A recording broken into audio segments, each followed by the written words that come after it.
Hello बच्चों, let us read the question and the question is a man is walking under an inclined mirror at a constant velocity v meter per second along the x axis. एक person है, ठीक है, एक person है जो v velocity के साथ move कर रहा है in under an inclined mirror, ठीक है, एक मिरर के इंक्लाइंड में एक्स एक्सिस के अलॉन्ग, और ये ठीक है, दिस इज एक्स एक्सिस के अलॉन्ग वो v वेलोसिटी से मूव कर रहा है ना, जो एक एक्स एक्सिस जो है वो किसी प्लेन मिरर के साथ कोई एंगल बना रही है, इट इज इंक्लाइंड.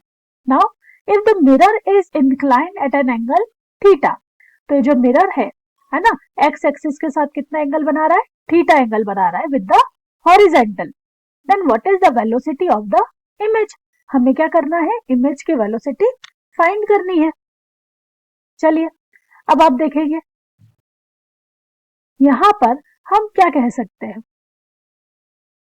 देखिए एक बार फिर से हम रफली ड्रॉ करते हैं diagram. This is X axis and this is Y axis, ठीक है.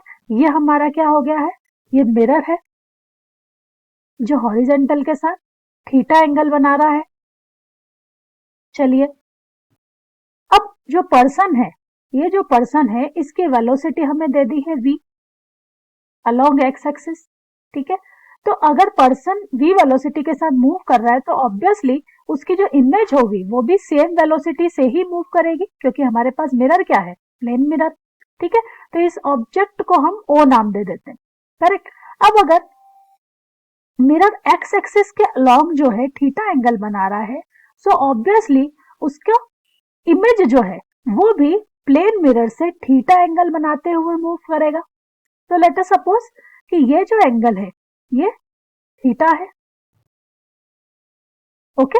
तो जो हमारा एक्स एक्सिस यहां दिखेगा मिरर के अंदर, है ना, थीटा एंगल बनाते हुए, और ऑब्जेक्ट अगर ओ है तो यहां कहीं हमारा ओ डैश इमेज दिखाई देगी, ओके. वो भी किस वेलोसिटी से मूव कर रही होगी, वो भी v वेलोसिटी से ही मूव कर रही होगी, ओके. अब हम बात करें कि जो इमेज है वो हॉरिजेंटल के साथ कितना एंगल, है ना, क्रिएट करेगा.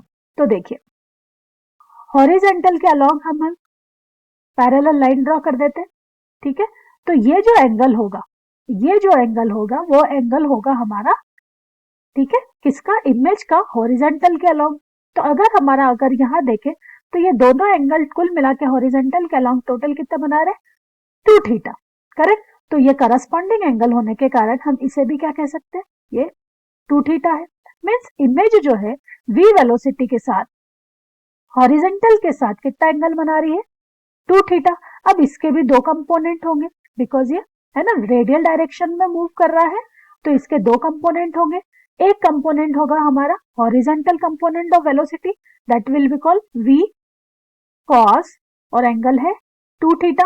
और एक कंपोनेंट होगा हमारा क्या, वर्टिकल कंपोनेंट, तो इसे हम कह देंगे v sin theta, sin 2 theta, correct. Horizontal है तो इसका यूनिट वेक्टर हो जाएगा आई कैप, और वर्टिकल कंपोनेंट जो होगा उसका यूनिट वेक्टर हो जाएगा जे कैप. तो फाइनल वेलोसिटी हमारी हो जाएगी v इज इक्वल्स टू, है ना, v is equals two of image, है ना, v of image, velocity of image जो होगी that will be v cos 2 theta into I cap plus v sin 2 theta into J cap. यही हमारा क्या हुआ है, फाइनल आंसर. अब बात करें हम की कॉन्सेप्ट की, तो की कॉन्सेप्ट हमने यहाँ क्या यूज किया,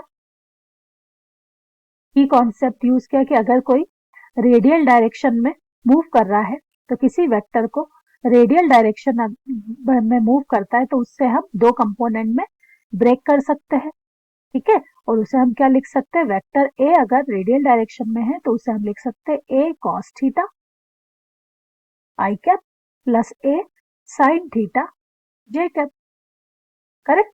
ये थीटा मिस हो गया, ए साइन थीटा जे कैप.